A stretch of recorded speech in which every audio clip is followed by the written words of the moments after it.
Segundo livro dos Reis, capítulo de número 18, versículo de número 1.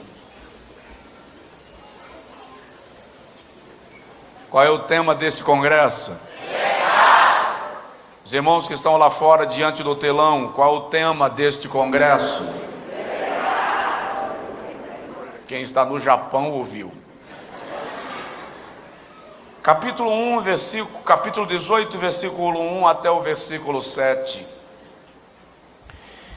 E sucedeu que no terceiro ano de Oséias, filho de Elá, rei de Israel, começou a reinar Ezequias, filho de Acás, rei de Judá. Tinha 25 anos de idade quando começou a reinar, e 29 anos reinou em Jerusalém. E era o nome de sua mãe, Abi, filha de Zacarias. E fez o que era reto aos olhos do Senhor, conforme tudo o que fizera Davi, seu pai. Ele tirou os altos, quebrou as estátuas, deitou abaixo os bosques e fez em pedaços a serpente de metal que Moisés fizera, porquanto até aquele dia os filhos de Israel lhe queimavam incenso e lhe chamaram Neustã. No Senhor Deus de Israel confiou, de maneira que depois dele não houve quem lhe fosse semelhante entre todos os reis de Judá, nem entre os que foram antes dele.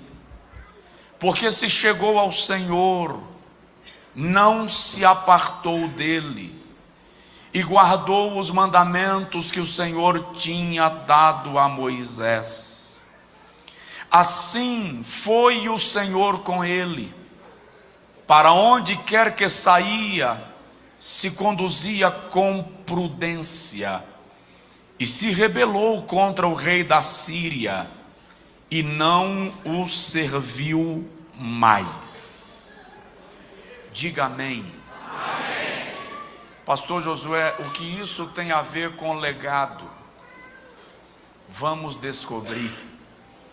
Diga comigo assim: Senhor Jesus, fala comigo, e eu te darei toda honra e glória para sempre. Amém. Agora podem tomar assento, os que ainda não o fizeram. E deixa eu começar falando com você sobre um homem chamado Alfred Nobel. Alfred Nobel foi um suíço multimilionário, filantropo, cientista, detentor de algumas patentes do mundo, entre elas da invenção da dinamite. Quando, por um equívoco do jornal do seu tempo, foi noticiada a morte de Alfred Nobel, quando na verdade quem havia morrido fora seu irmão. Mas o jornal noticiou a morte de Alfred Nobel dizendo: morreu o anjo da morte, por causa da sua invenção da dinamite. O título de anjo da morte incomodou muito o grande Alfred, e ele decidiu alterar o seu testamento e dedicou toda a sua fortuna para criar o prêmio que nós conhecemos como Prêmio Nobel da Paz, da medicina, da química, de física e de economia. O legado que Nobel deixou, ou Nobel, ele não quis deixar o legado da morte. Então tudo aquilo que ele adquiriu como fortuna pela sua invenção da dinamite, ele decidiu transformar e direcionar para premiar aqueles que de alguma forma promovem a paz, promovem as descobertas científicas. Isto é um legado. Ele poderia ter morrido como o anjo da morte, mas preferiu morrer como aquele que promove a paz. O que eu vou fazer do meu passado não está mais sob meu poder, mas o que eu vou fazer do meu futuro ainda está sob meu controle. Provoque o seu vizinho e diz para ele: decida o que você vai fazer do seu futuro. Decida o que você vai fazer do seu futuro. Porque sempre que nós falamos de legado, pensamos em passado, pensamos em herança, pensamos no que recebemos.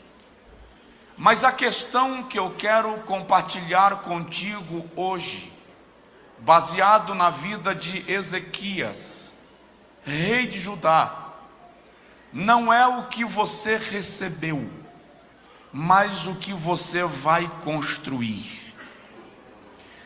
Ezequias recebeu uma nação falida e a transformou numa nação próspera e bem-sucedida.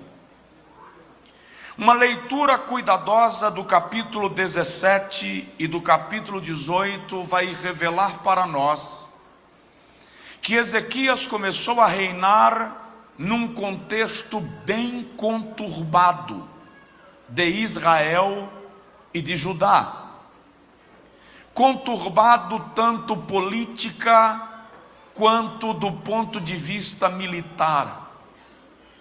A esta altura, a nação de Israel já havia sido dividida em dois reinos: Reino do Norte e Reino do Sul. O Reino do Norte tinha por capital Samaria. O Reino do Sul tinha por capital Jerusalém. Conforme diz o texto, no Reino do Norte, Israel, reinava o rei Oséias. No Reino do Sul, Judá, reinava Acás. Quem é ou quem era Acás? O pai de Ezequias. Agora preste atenção. Reinava na Síria o rei Sargão. E a Bíblia diz no capítulo anterior, versículos 7 ao 18, que Israel descambou para a idolatria, pelo que o Senhor Jeová decidiu banir a Israel da sua face. E Sargão veio da Síria, invadiu Israel, dispersou as 10 tribos, mas o texto diz assim: porém a Judá o Senhor preservou. Preste atenção nisso. Ainda que o teu inimigo caia, se o Senhor decidiu te preservar, ainda que o teu vizinho caia, se o Senhor decidiu te preservar, ninguém te toca. Provoca o vizinho e diz para ele: ninguém te toca. Porém, o texto sagrado revela para nós, o escritor do segundo livro dos Reis, que está narrando a história de Israel e de Judá. Aqui no capítulo 18 ele esquece Israel e Judá e se concentra em Ezequias. E ele tece muitos comentários elogiosos acerca de Ezequias, ao ponto de no versículo 5 ele dizer que antes de Ezequias não houve, e depois de Ezequias também não, homem semelhante a ele. Ezequias tornou-se um referencial de confiança no Senhor, assim como Salomão se tornou um referencial de sabedoria, e Josias se tornou um referencial de devoção e restauração. Por exemplo, a Bíblia diz de Salomão assim: antes dele não houve, nem depois dele haveria homem tão sábio. Então ele se tornou um destaque, uma referência. De Josias, a Bíblia diz no segundo livro das Crônicas, capítulo 16: nem antes dele, nem depois dele, houve uma restauração tão poderosa como nos seus dias. Ou seja, tanto Salomão quanto Josias, assim como Ezequias, se tornaram referenciais e deixaram um legado.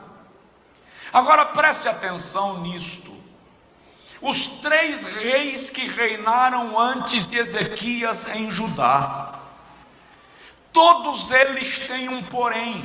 Por exemplo, a Bíblia diz de Uzias que o Senhor o honrou e o exaltou, porém ele se envaideceu e por isto o Senhor o feriu. De Jotão, que sucedeu Uzias e é antecessora de Ezequias, a Bíblia diz que Jotão fez o que era reto aos olhos do Senhor, porém os altares não removeu, os bosques não derribou, nem os lugares altos ele mexeu. Ou seja, eu vou servir a Deus, mas não estou nem aí com a religião de vocês. Cada um faça da sua vida o que quiser. Essa foi a postura de Jotão. Depois reina sobre Judá um rei chamado Acás. Acás é considerado o pior rei da história de Judá. Tem alguém aí? Para que eu estou dizendo tudo isso? Para você entender o que é legado. Acás foi o pior rei da história de Judá. E não por acaso, Acás é o pai de Ezequias. Como é que o homem que se tornou um destaque por confiar em Deus é filho do pior rei da história daquela nação? Sabe o que isso significa? Significa que não importa o que os meus ancestrais me deixaram como legado, eu decido o que farei da minha vida e da minha relação com Deus. Acabou a desculpa: eu sou assim porque meu pai não prestava, porque a minha mãe não valeu muita coisa, o meu avô era um beberrão. Ei, Acás foi o pior rei de Judá, e Ezequias foi o melhor rei de Judá, era filho. Significa que um pai pode deixar para os filhos como herança, riqueza, fama, patrimônio, reino e renome, mas coração quebrantado e rendição a Deus é encontrada na minha decisão de servir ao Senhor. Preste atenção nisto. Ele é filho de Acás, e como filho de Acás, Ezequias decide tomar algumas decisões na vida para deixar um legado diferente do legado do seu pai. Você pode fazer diferente do que o seu pai fez. Ninguém está me entendendo. Você pode fazer diferente do que o seu avô fez. Na verdade, nós pais, quem é pai, levanta a mão assim, por favor. Pode levantar lá fora, eu não estou vendo, mas é um ato profético. Nós pais precisamos entender que os nossos filhos serão melhores do que nós. Profetiza isso sobre o seu filho aí, pai e mãe. Profetiza isso. Diz assim: os meus filhos serão melhores do que eu. Aleluia. Isto é legado. Ezequias deixou um legado. Ele foi melhor do que o seu pai. Naquilo que o seu pai foi o pior, Ezequias foi o melhor. Eu vou repetir: eu não tenho mais poder sobre o meu passado, mas eu tenho o poder de determinar o meu futuro. Isto é legado. O que eu vou conversar contigo nos próximos 40, 50 minutos é sobre como construir um legado, como estabelecer um legado. O que eu faço para que as pessoas lembrem de mim, não como se lembram de Acás, mas como se lembram de Ezequias. A primeira coisa que Ezequias fez para construir um legado foi restaurar a adoração. Restaurar a adoração. Segundo o livro das Crônicas, capítulo 29, é o mesmo relato. Versículos de números 2 e versículo de número 3, o texto diz assim: e fez o que era reto aos olhos do Senhor, conforme a tudo quanto fizera Davi, seu pai. Ele, no primeiro ano do seu reinado, no primeiro mês, abriu as portas da casa do Senhor e as reparou. Presta atenção nisso e repete comigo: no primeiro ano. Não, melhor, diga: no primeiro ano. No primeiro mês do seu reinado. Sabe qual foi o primeiro ato governamental de Ezequias? Restaurar a adoração, restaurar o culto. Por que a Bíblia diz isto? Vamos lá. Porque Acás, quando foi na Síria, o pai de Ezequias, e fez um pacto com Sargão II, A Bíblia diz que Acaz mandou construir um altar para o Deus de Israel. Mas o altar que ele construiu era uma réplica do altar do Deus pagão que havia em Damasco. Acaz mandou chamar seu desenhista, seu arquiteto, e disse: desenha um altar igual, porque eu quero que o Deus de Israel seja adorado com um altar igual ao Deus da Síria, ao Deus de Damasco. E a Bíblia diz que Acaz construiu em Jerusalém um altar igual ao altar pagão. Deus o rejeitou. Por que Deus o rejeitou? Porque o altar era uma réplica do paganismo. Segura lá. Deus não copia, Ele cria. Deus não precisa de uma cópia do altar pagão para ser adorado. Ou você faz o que é exclusividade dele e para ele, ou não tem validade do reino espiritual.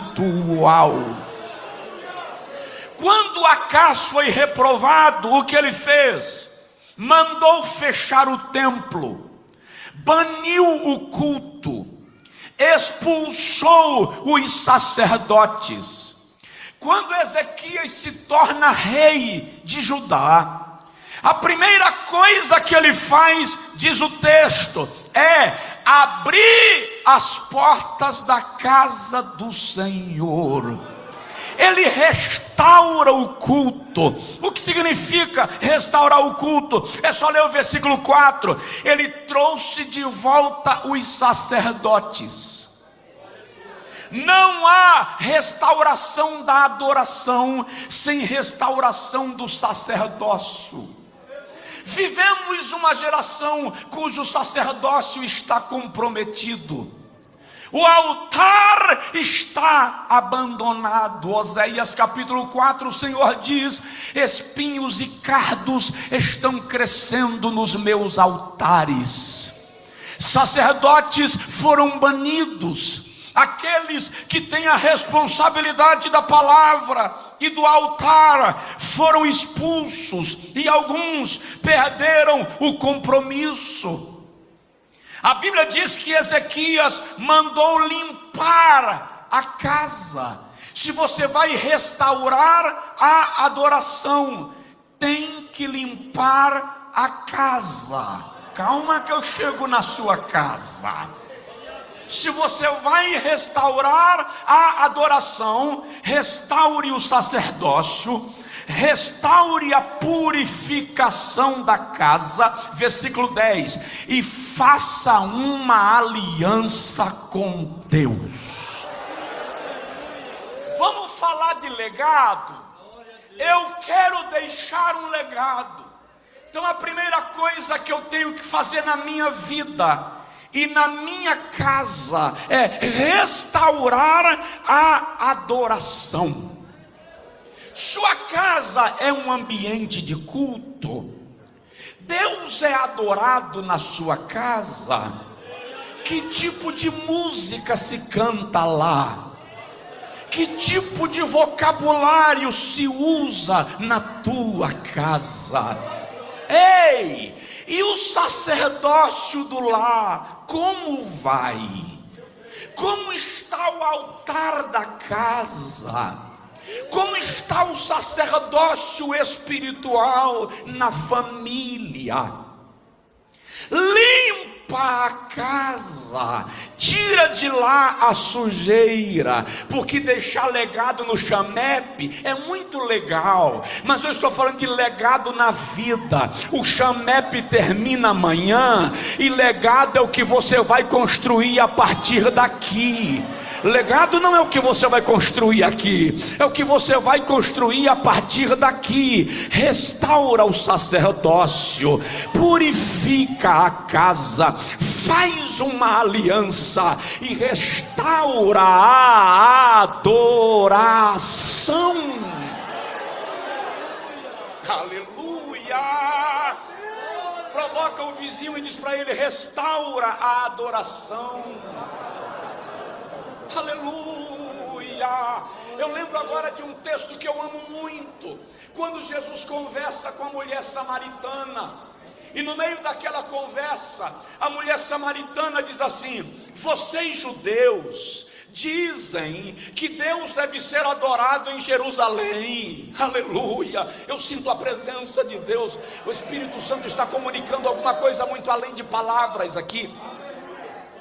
Vocês judeus dizem que Deus deve ser adorado em Jerusalém. Nós samaritanos acreditamos que Ele deve ser adorado no monte. É bem verdade que quando o Messias vier, Ele vai nos ensinar o lugar de adoração. Aí Jesus disse assim: sou eu o sou, eu que falo contigo. E olha o que Jesus faz: e a hora vem, e já chegou.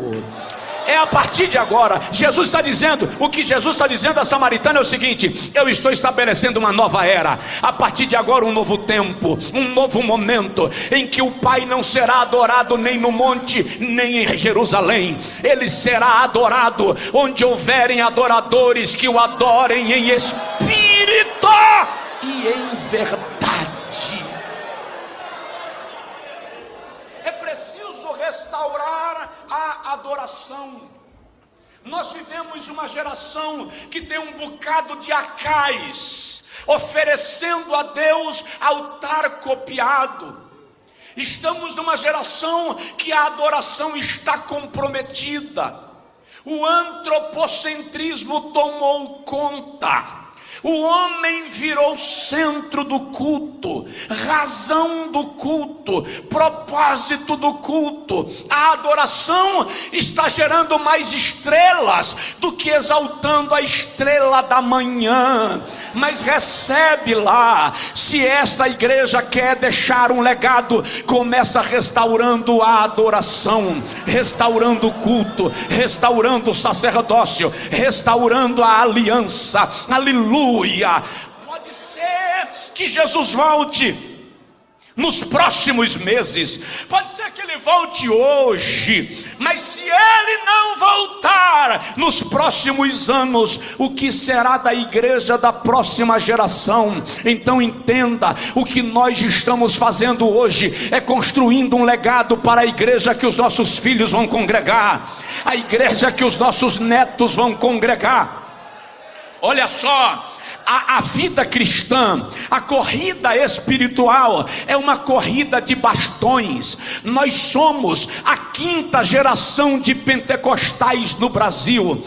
É uma corrida de bastões. Alguém vem correndo numa corrida de bastões e o segundo atleta está parado em posição de correr, com a mão estendida. Ele recebe o bastão e continua a carreira. Não pode mudar a velocidade, tem que continuar. A igreja desta geração recebeu da geração anterior uma igreja curada pela palavra, uma igreja doutrinada pela palavra, uma igreja ensinada pela palavra. Não podemos deixar o bastão cair, porque nós vamos prestar contas a Deus. Provoca o vizinho e diz para ele: não deixa o bastão cair, não deixa o bastão cair. Restaura a adoração.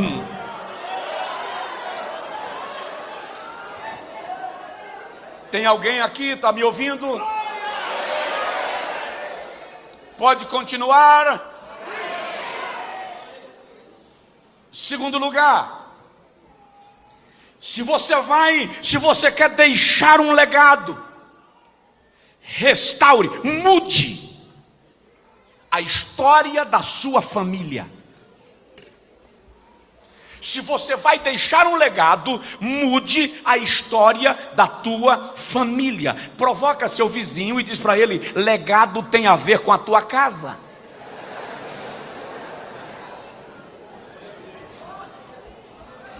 Sabe, eu estava estudando hoje à tarde, e o Espírito Santo ministrando ao meu coração, que Ele vai fazer coisas grandes, Ele vai quebrar algemas aqui esta noite.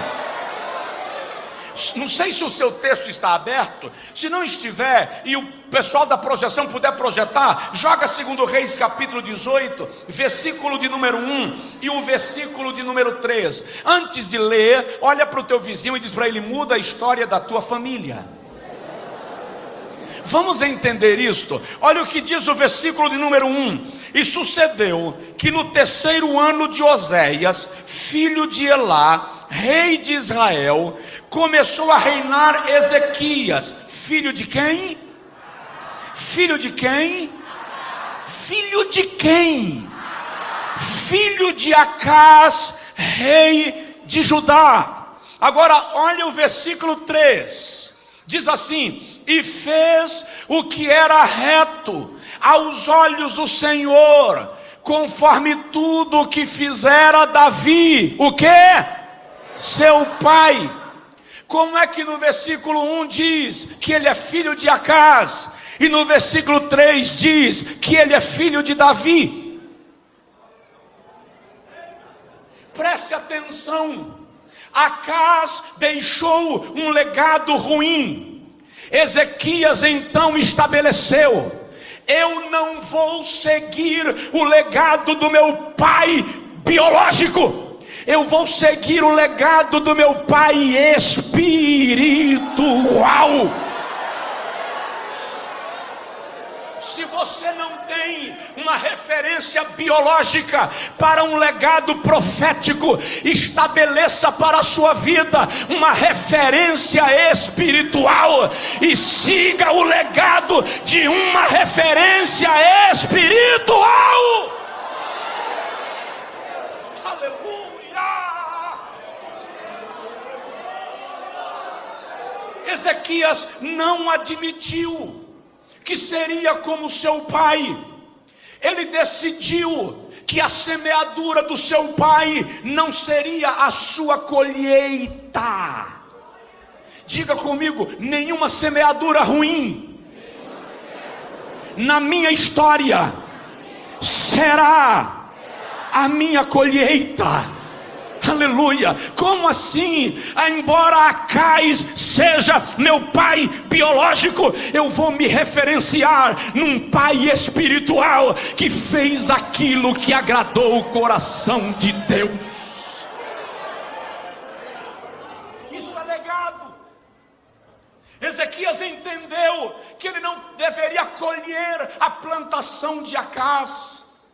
Eu vim aqui nesta noite te declarar que toda semeadura ruim, maligna, que alguém da tua família fez no teu passado, não será a tua colheita.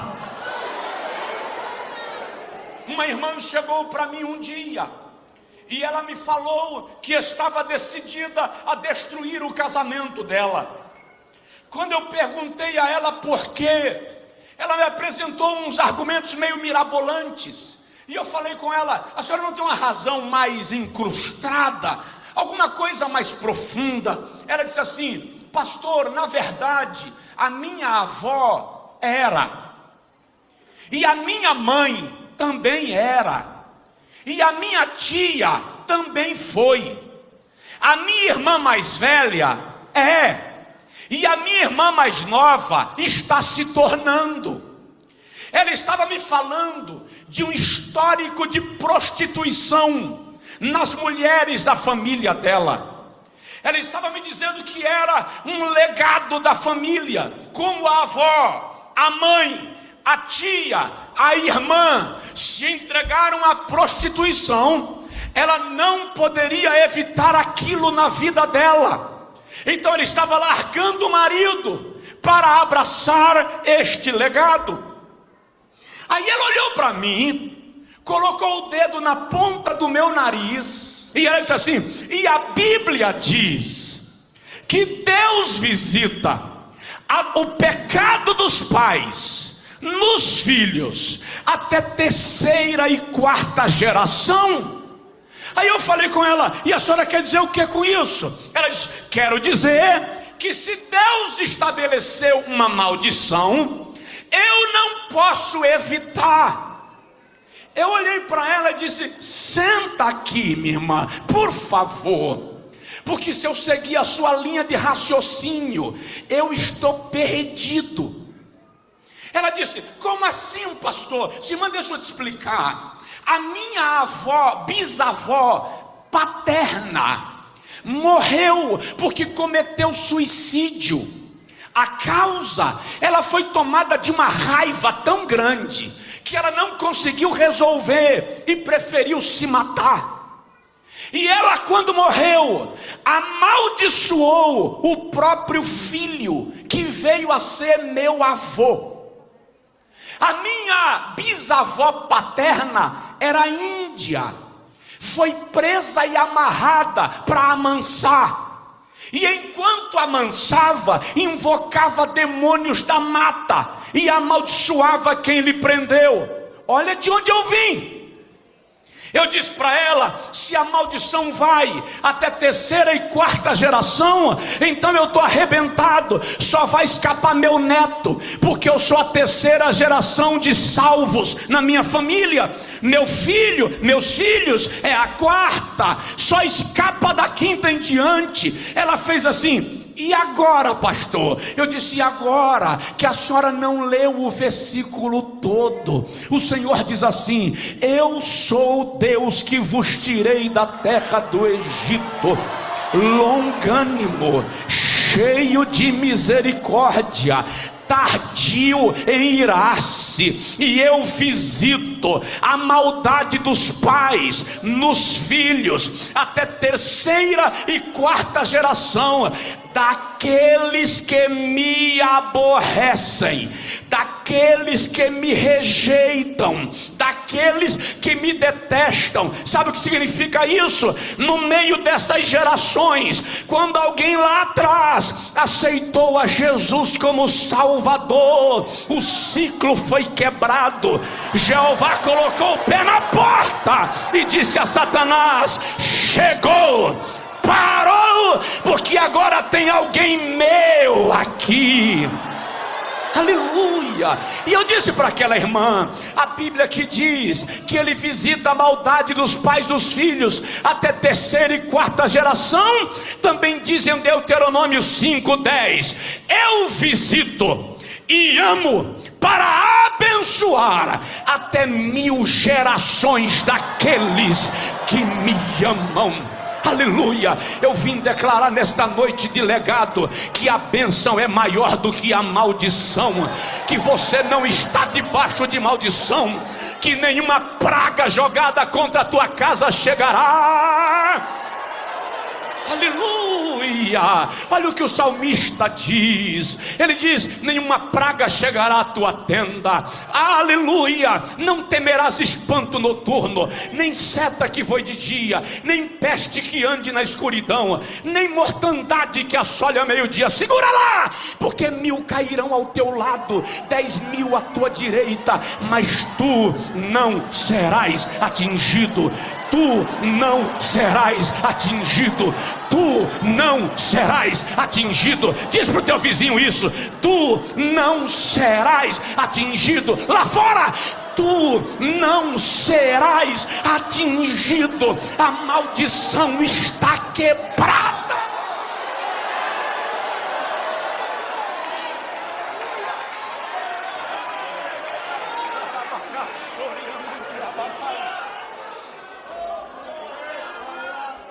Você quer deixar um legado?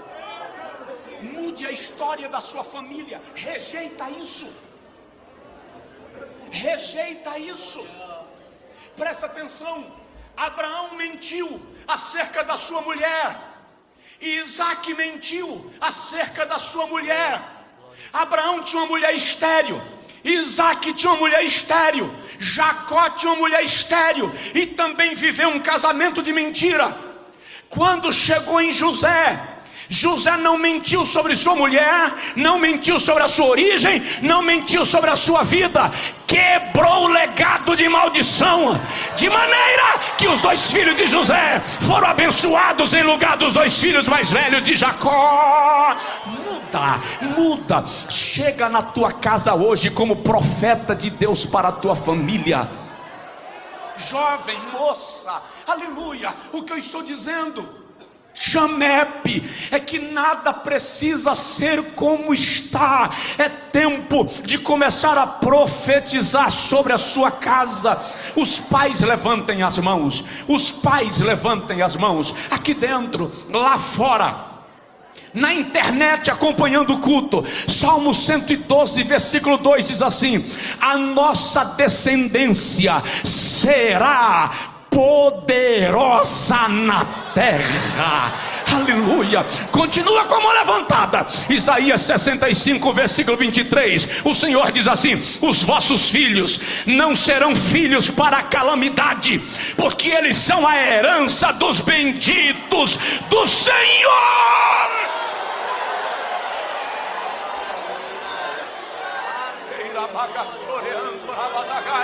Você sabe onde você mora? Estende sua mão em direção à tua casa. Pastor, não tenho ideia. Levanta a tua mão que Jeová sabe, e declara agora, diga comigo em nome de Jesus: eu levanto a minha voz profética para declarar que nenhuma maldição prevalecerá sobre a minha casa, sobre a minha família e sobre a minha descendência.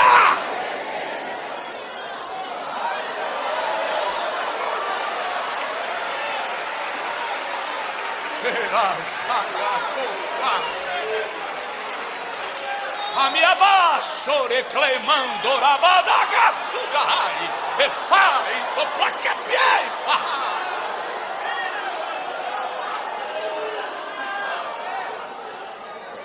Steia sorabadagai lofa suriando ramando lababai.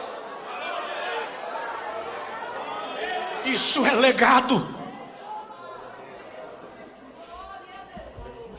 Identifique a semeadura ruim na sua família e rompa com ela. Rompa com a semeadura ruim. Presta atenção, isso é legal, isso é jurídico. Tem advogados aqui. Se um homem morre e deixa dívidas a pagar, juridicamente o seu patrimônio deve quitar o seu débito. Se o patrimônio não for suficiente para quitar o seu débito, nenhum credor tem legalidade para fazer o filho pagar a conta que o pai deixou. É óbvio que tem credor ousado que vai lá e ameaça o filho. O que o filho faz? Recorre à justiça. Então presta atenção, meu ancestral deixou uma semeadura ruim, ele colhe a semeadura dele.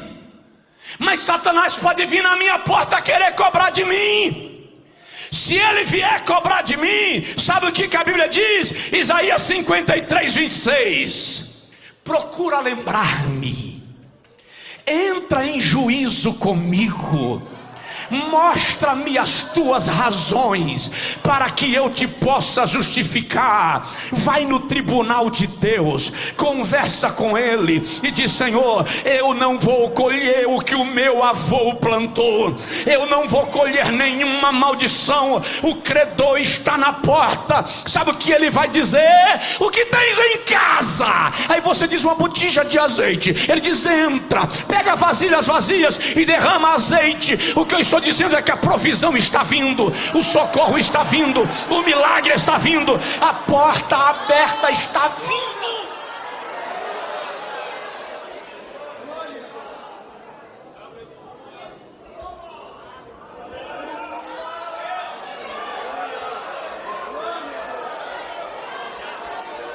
Nós estamos falando de legado. Eu encontrei uma pesquisa de um estudante americano, deixa eu ler, essa eu preciso ler, chamado Benjamin Warfield. ele fez uma pesquisa sobre os descendentes de Jonathan Edwards. E Jonathan Edwards foi o maior pregador do seu tempo. E também fez uma pesquisa com os descendentes de Max Jukes, que foi o maior defensor do ateísmo no mesmo tempo que viveu Jonathan Edwards. Edwards foi desafiado muitas vezes por Max Jukes para defender a sua fé.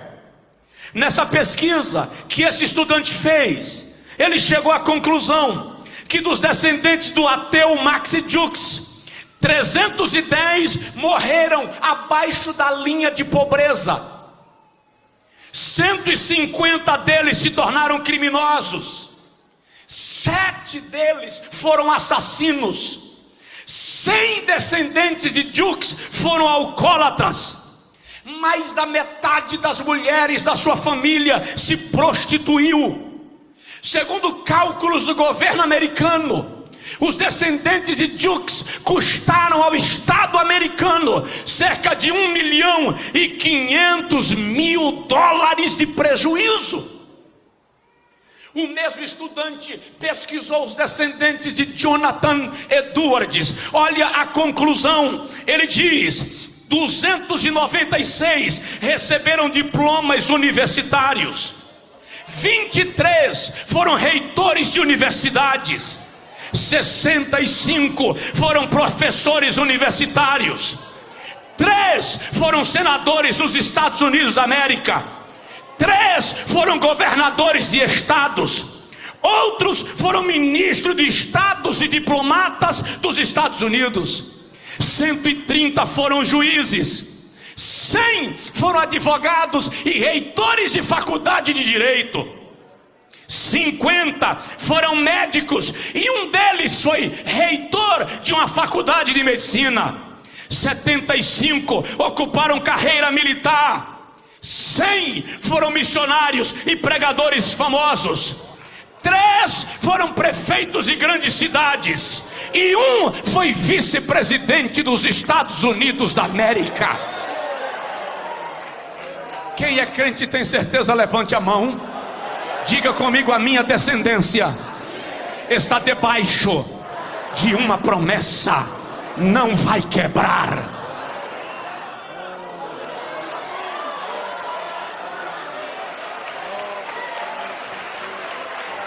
Isso é legado.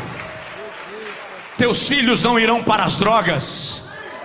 Teus filhos não irão para a prostituição. Teus filhos não irão para os desvios da ética e da moral. Teus filhos não vão se envolver com corrupção. E eu declaro: teus filhos não serão vítimas da violência, porque o legado que nós estamos deixando é um legado profético.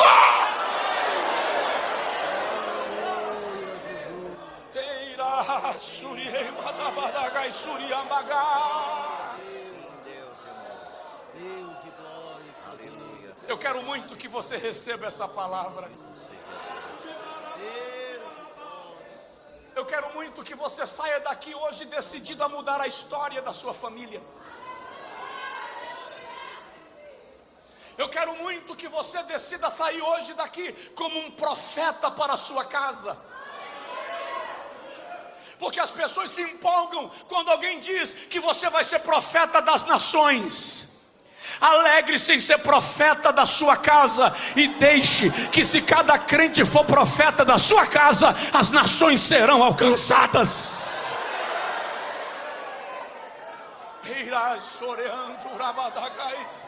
Deus está nesse lugar e eu sei que o mundo espiritual está em movimento. Há um movimento espiritual sobre nós e em torno de nós. Aleluia! Eu sei que se você entender como Ezequias, que você não precisa seguir os passos de Acás, você pode seguir os passos de Davi. As promessas que repousam sobre Davi repousarão sobre a sua vida. Não aceite mais o argumento de viver mal, porque tem alguém na sua família que é assim. Vou morrer de acidente, porque na família todo mundo morre de acidente. Está quebrado. Vou morrer de câncer, porque na minha família tem muita gente que morre de câncer. Está quebrado. Vou para a prostituição, porque na minha família tem muita prostituta. Está quebrado. Vai ter casos de homossexualidade na minha casa, porque é normal. Está quebrado. Eu estou declarando no poder da autoridade profética que toda palavra maldita dita contra a sua vida está quebrada.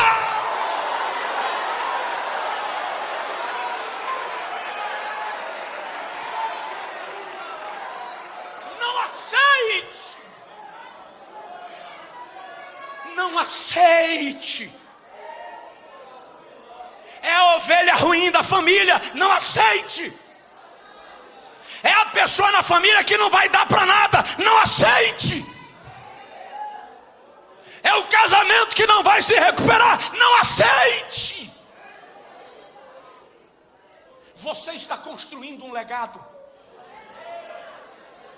Restaure a adoração. Quando você restaurar a adoração, você tem autoridade para mudar a história da sua família.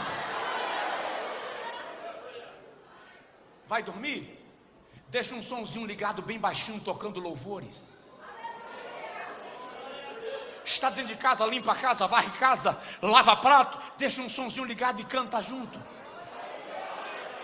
Seu filho vive tendo pesadelo toda noite, está dando crises de rebeldia. Coloca louvor para tocar em casa. Restaura a adoração, restaura o altar, restaura o culto, restaura o sacerdócio. Eu vou seguir para parar. Eu sei que Deus está trazendo uma palavra profética para a sua casa. Talvez não seja a mensagem mais fervorosa do congresso, mas ela tem que ser a mensagem que vai gerar eco na sua vida depois daqui. Terceiro lugar, se você vai construir um legado, diga comigo: eu vou construir um legado.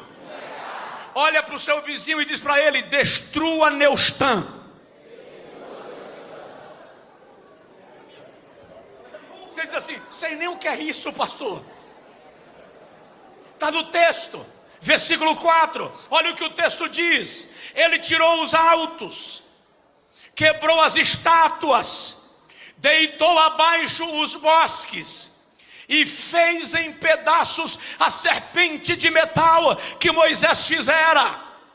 Porquanto os filhos de Israel lhe ofereciam incenso e lhe chamaram Neustan. Neustan significa deusa de metal. Lá em Números, quando as serpentes invadiram o arraial, Deus disse a Moisés: faz uma serpente de bronze, coloca numa haste, e aqueles que olharem para ela serão curados. Só que preste atenção, aquilo que seria bênção virou sinônimo de maldição. Eles transformaram um símbolo num ídolo, e um ídolo num Deus. E aquilo estava comprometendo. E o detalhe, a Bíblia diz, o texto diz, que os sacerdotes gostavam de Neustan. Os líderes religiosos de Israel gostavam de Neustan. E ninguém quebrava, porque foi Moisés quem fez. É a tradição. Ezequias chegou lá e transformou em pedaços. Observe uma coisa, a Bíblia diz em Juízes, capítulo de número 8, quando chamaram Gideão para ser rei, ele disse: não quero reinar, me deem apenas cada uma peça de ouro como recompensa pela minha batalha. E deram. E a Bíblia diz que Gideão fez um éfode e levou para a sua cidade. E está escrito assim: e aquilo foi tropeço para Israel, porque começaram a adorar o éfode. É incrível como nós temos o poder de transformar coisas boas em coisas ruins, bênçãos em maldição. Só que o meu desafio contigo agora, e isso é profético, você vai chegar em casa hoje e vai descobrir quem é Neustan que você tem dentro de casa e vai dar fim. Não entendi, pastor. Você vai pular carnaval, sim ou não? Já aceitou a Jesus, sim ou não? Para que o abadá guardado?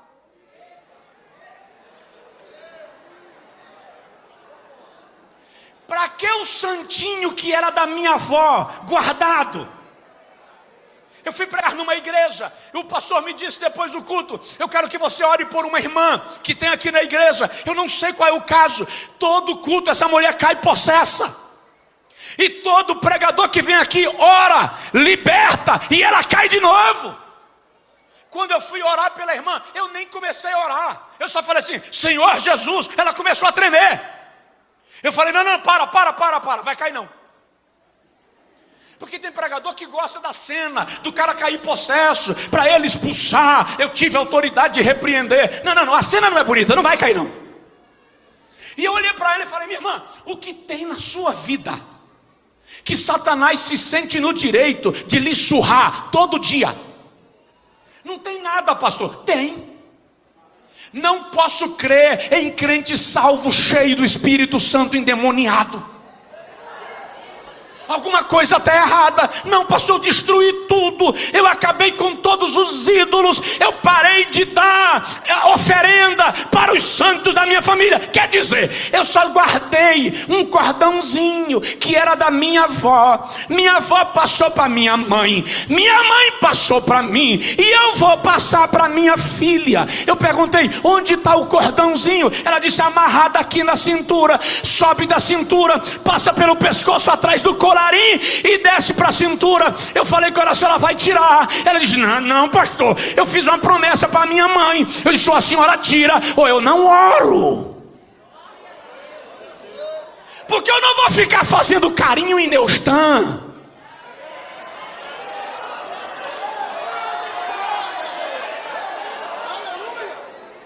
Descobre em casa, dá uma olhadinha lá, o que é que está servindo de ponto de ação para o maligno. Ele está achando que aquilo é porta de entrada, é caixa caixa postal, é código de acesso. Se você vai deixar um legado, seus filhos não estarão debaixo de maldição. Anule, cancele, quebre, desfaça Neustan na sua vida. Arrebente todo ídolo que você tem em casa. Arrebente tudo aquilo que ocupa o lugar de Deus em sua vida. Não se constrói legado se Deus não estiver em primeiro lugar.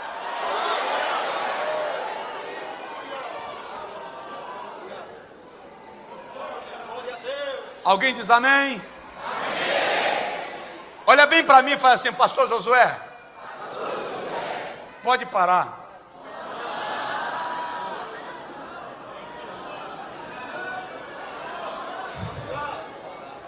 Irmão, as coisas que eu estou falando eu sei que são agressivas.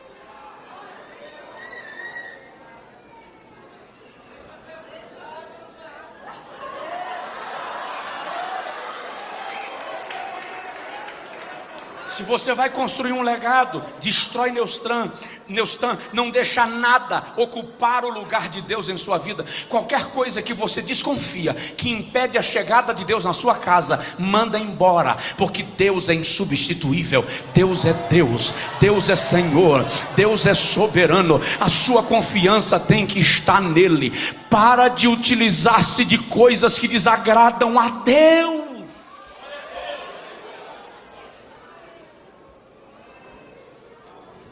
Quarto lugar, quarto ou quinto? Quarto lugar, se você vai construir um legado, decida confiar apenas em Deus. Cleito estava cantando. Enquanto Cleito estava cantando, o Espírito Santo começou a ministrar algo na minha vida. E ele me disse, entre outras coisas, ele me disse assim: nunca mais ouse estabelecer a sua confiança nos homens. E nunca mais atribua aos homens as posições e as oportunidades que eu exclusivamente criei em seu favor.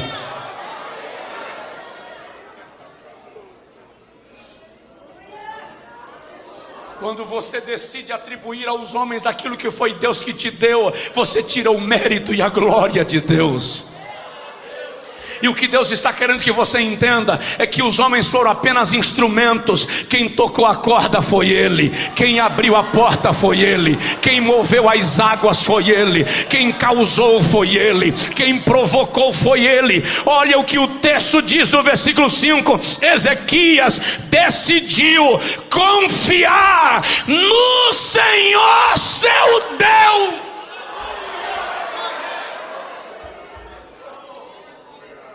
Por isso que ele derribou os bosques, por isso que ele derribou os altares dos deuses pagãos, por isso que ele quebrou Neustã. Ele está dizendo: não vou confiar em artifício, não vou confiar em subterfúgio, minha confiança está no Senhor. Para de achar que foi o patrão, para de achar que foi o pastor.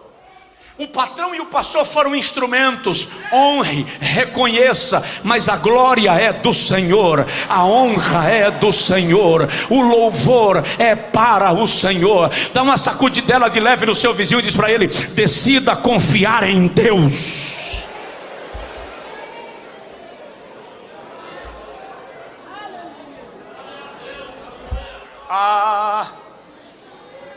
Essa questão da confiança em Deus é muito séria. Por quê? Porque o pacto de Deus com Abraão não foi selado quando Deus fez uma promessa.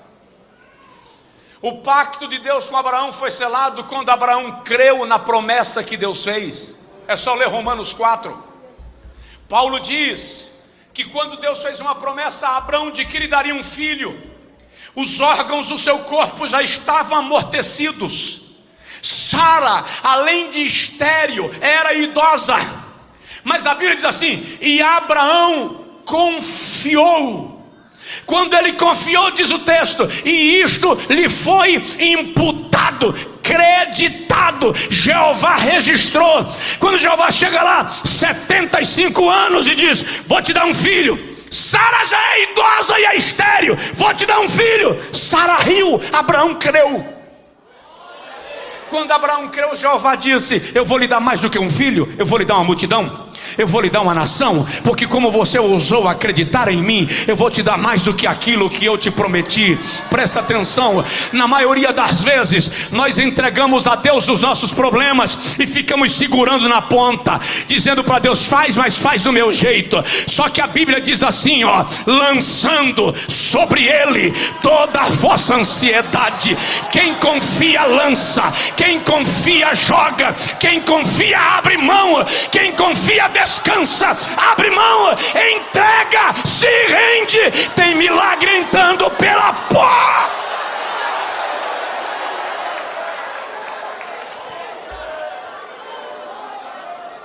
Surabai, sarabadaga, surihei, manturabagai.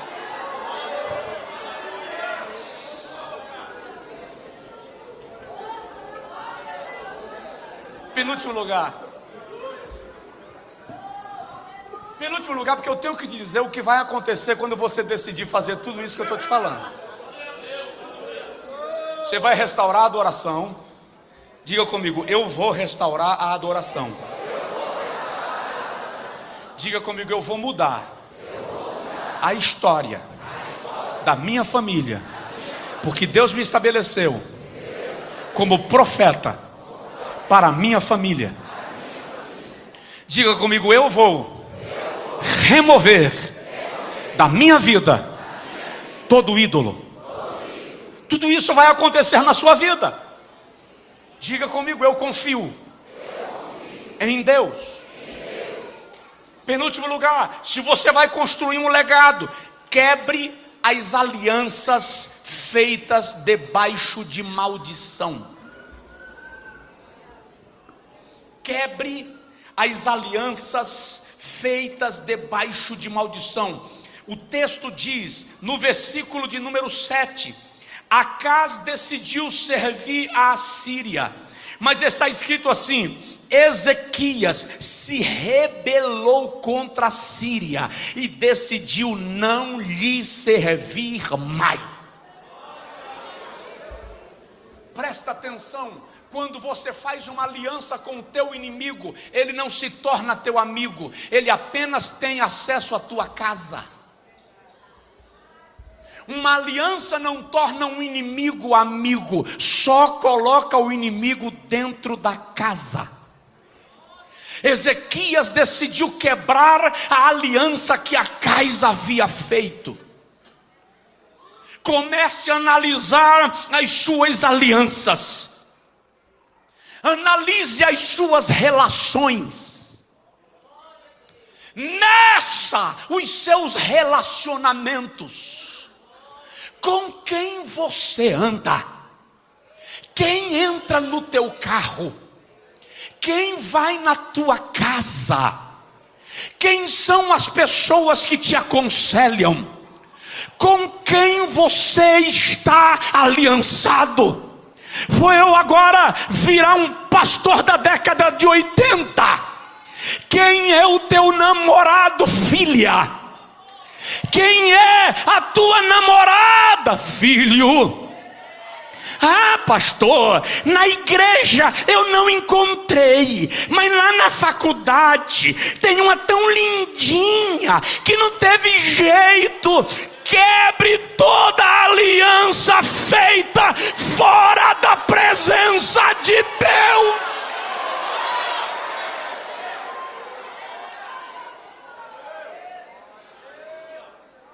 Camarada aceitou a Jesus na nossa igreja muitos anos atrás. Eu era líder de jovens, cara dos olhos verdes, e olho verde tem um poder violento. A menina chegou para mim depois do culto: pastor Josué, será que é ele? Eu disse: não sei, mas aguarda, dá tempo. Aí levantou a mão hoje: mas pastor, as moças já estão olhando, estão inclusive você, mas espera. Ah, pastor, parece que o olho dele mexe. Mexe, filha, ele está vivo. Quando ele olha para um lado e para o outro, mexe. No outro culto, já chegou de mãos dadas. 6 meses, casou. Chegou da lua de mel, tudo lindo. Uns 3 meses depois foi lá em casa com o olho roxo.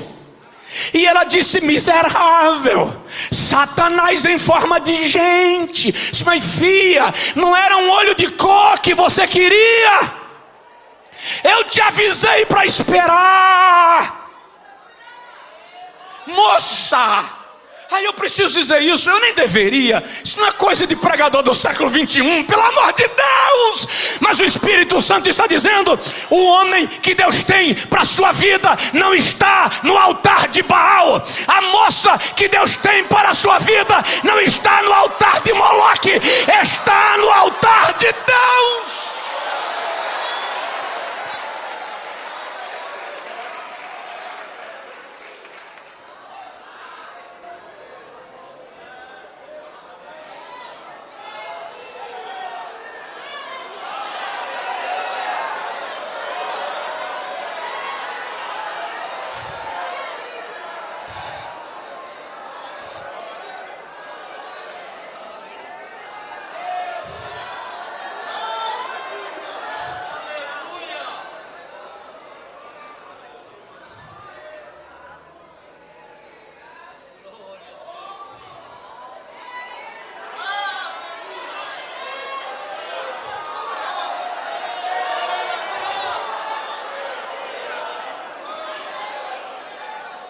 Você vai construir um legado. Quebra toda aliança que foi feita fora da presença de Deus. Olei saragai faz, saramambo fasuri rei daragai.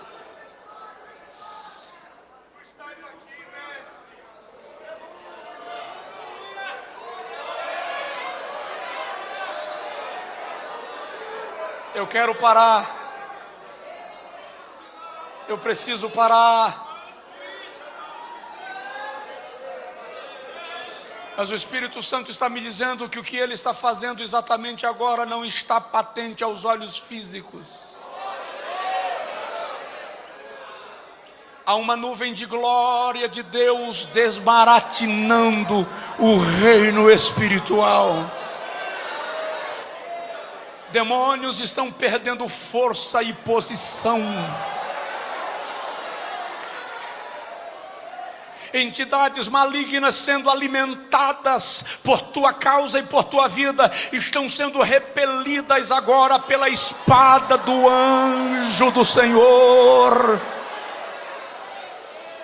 Aleluia!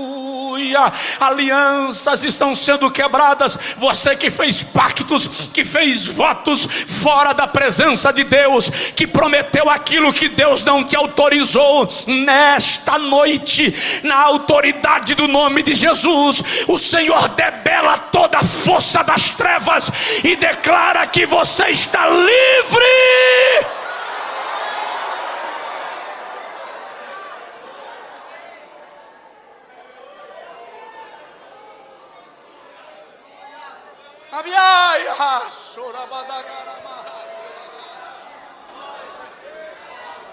Estende a sua mão em direção à pessoa do seu lado.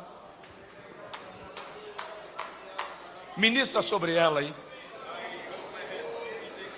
Tem gente aqui que está preocupado com o filho, com a filha, que está numa aliança fora da presença de Deus. Esse é um momento profético, porque laços serão quebrados. Laços serão quebrados. Laços serão quebrados, laços serão quebrados, sentenças serão anuladas, a sepultura está sendo fechada, a sepultura está sendo fechada, toda oferenda está sendo agora cancelada, em nome de Jesus de Nazaré. Abre a sua boca com autoridade, seja profeta, aqui dentro e lá fora, em casa através do culto online. Abre a sua boca e determina: seu pai está preso pelo alcoolismo, está preso na prostituição, sua mãe está presa na fumatina, na magia negra. Essa é a hora, seja profeta, seja profeta. Há uma ação de Deus. Seu filho está preso, sua filha está presa. Deus está dando ordens nesta noite, há ordens sendo liberadas. O Senhor está liberando ordens acerca da sua casa.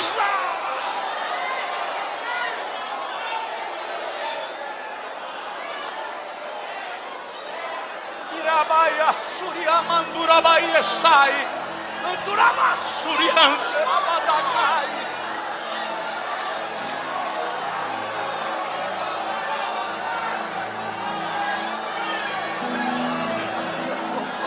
Barabagai de Asuramandai Ampofasturi Cleimanturi Abai Assorabagai. Eu vejo ordens sendo liberadas. Deus está liberando ordens acerca de algumas situações. Deus está dando ordens acerca de algumas situações. Milagres estão sendo liberados, coisas travadas estão sendo liberadas agora. Só quem crê e recebe da glória, dá brado, fala em línguas, profetiza.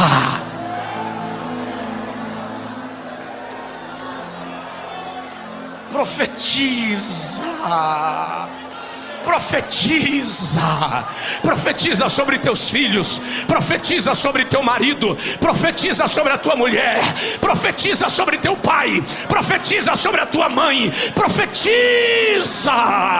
Vai, Espírito de Deus, eu vou te pedir algo diferente aqui essa noite, Senhor. Eu quero pedir, libera uma autoridade profética sobre este lugar. E como sinal, derrama uma descarga de autoridade nesta noite. Faz a esse irmão falar uma língua que ele nunca falou na sua vida. Libera uma autoridade profética neste lugar, aqui dentro e lá fora. Quem está em casa seja atingido por essa mesma nuvem de glória. Agora comece a profetizar, comece a profetizar. Se você sentir que pode, comece a marchar em nome do Senhor. Comece a marchar em nome do Senhor. Se aproprie, se apodere. Eu não terminei ainda, mas o Espírito está liberando a sua glória.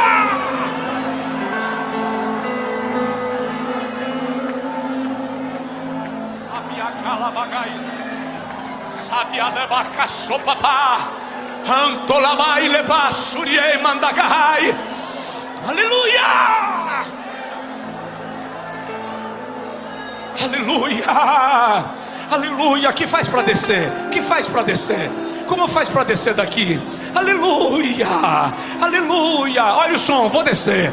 Aleluia! Há uma autoridade profética neste lugar. Há uma glória de Deus neste lugar. Há uma unção extraordinária aqui. Olha o som. Recebe a autoridade de Deus. Recebe unção de Deus. Recebe a glória de Deus. Aqui nesta ala, Espírito Santo, sopra nesta ala agora. Espírito Santo, sopra nesta ala agora. Sopra nesta ala agora. Sopra nesta ala agora. Espírito de Deus, sopra aqui. Sopra aqui. Sopra aqui. Nós abençoamos, nós ministramos, nós autorizamos, nós declaramos o milagre. Nós estabelecemos nesta noite, pela autoridade profética, um novo tempo, uma nova época, uma nova história. Recebe!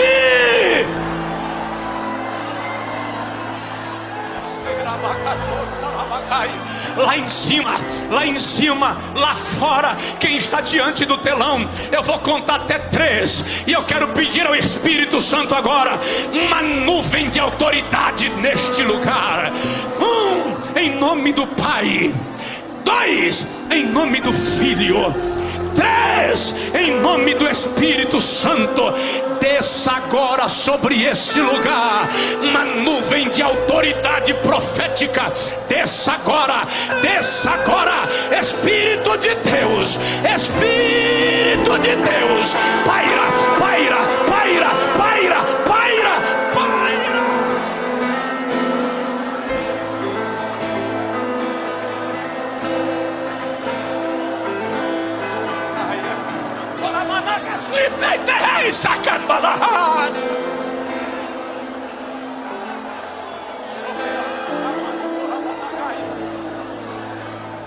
Abençoa teu filho, abençoa a tua filha. Se você está perto do teu filho e da tua filha, abençoa. Se você não está, estende a mão. Isso é legado, isso é legado, isso é legado, isso é legado. Eu profetizo: Satanás não vai arrebatar os nossos filhos. Não vai.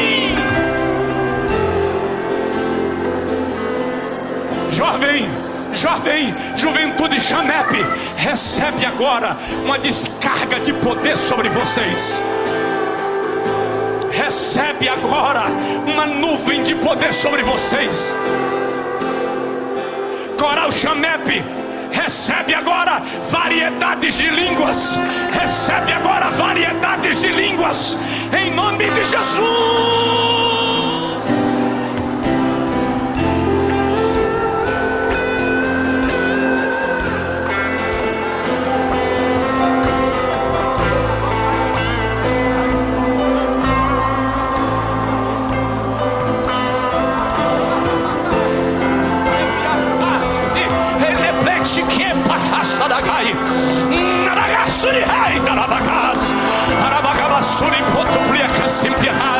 Deus está restaurando o teu sacerdócio.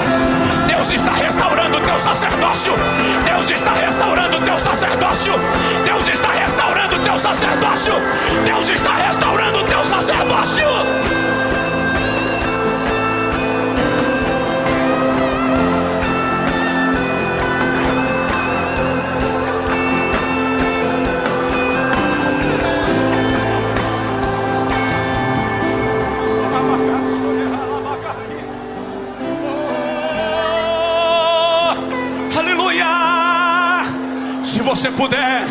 Se você puder, estenda a sua mão em direção à pessoa do seu lado. Se a sua mulher estiver aí, se aproxima dela. Se o seu marido estiver aí, se aproxima dele. Se os seus filhos estiverem aqui, se aproximam deles. É hora de declarar um legado. Você está mudando a história da sua família. Você está mudando a história da sua família. Você está mudando a história da sua família. Deus está te usando para mudar a história da tua família. Nós declaramos toda obra de inferno, toda obra feitiçaria, todo tambor, todo sangue derramado em função desta vida, em função desta casa, está agora aniquilado, aniquilado.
Legado. O último ponto que eu não vou comentar porque não dá tempo. Depois que Ezequias tomou todas essas posições, sabe qual foi o resultado? A Síria se levantou para vir atacá-lo, porque Satanás não quer que você construa legado. Senaqueribe mandou recado para Ezequias e disse: não te engane o teu Deus, porque ele não pode te livrar da minha mão. As outras nações que eu invadi também tinham deuses e eu os lancei ao fogo. Assim será com o teu Deus. Ezequias desesperou e rasgou as vestes e mandou chamar o profeta Isaías. Quando o profeta Isaías chegou, ele disse a Ezequias: vai ao templo, desce ao templo. Olha lá, olha só. E quando Ezequias chega no templo, a Bíblia diz que Ezequias ajoelhou na ponta do altar. Eu só conheço duas referências bíblicas de alguém ajoelhando na ponta do altar, porque a ponta do altar era o lugar onde o cordeiro era imolado, era o lugar onde se dava uma vida pela outra. Ezequias ajoelha na ponta do altar e diz assim: ó Senhor Deus, Tu és Deus em cima no céu e embaixo na terra, não há Deus semelhante a Ti. Senaqueribe diz a verdade quando ele diz que lançou os deuses das outras nações no fogo, mas na verdade não eram deuses, mas Tu és Deus nos céus e na terra. Enquanto Ezequias ora, o Espírito Santo toma Isaías. Aí Deus brada do outro lado e diz: assim diz o Senhor, ó Ezequias, nesta peleja não tereis que pelejar, porque esta batalha é minha, diz o Senhor dos exércitos. Quando você decide deixar um legado, a batalha deixa de ser sua e Deus começa a guerrear por você.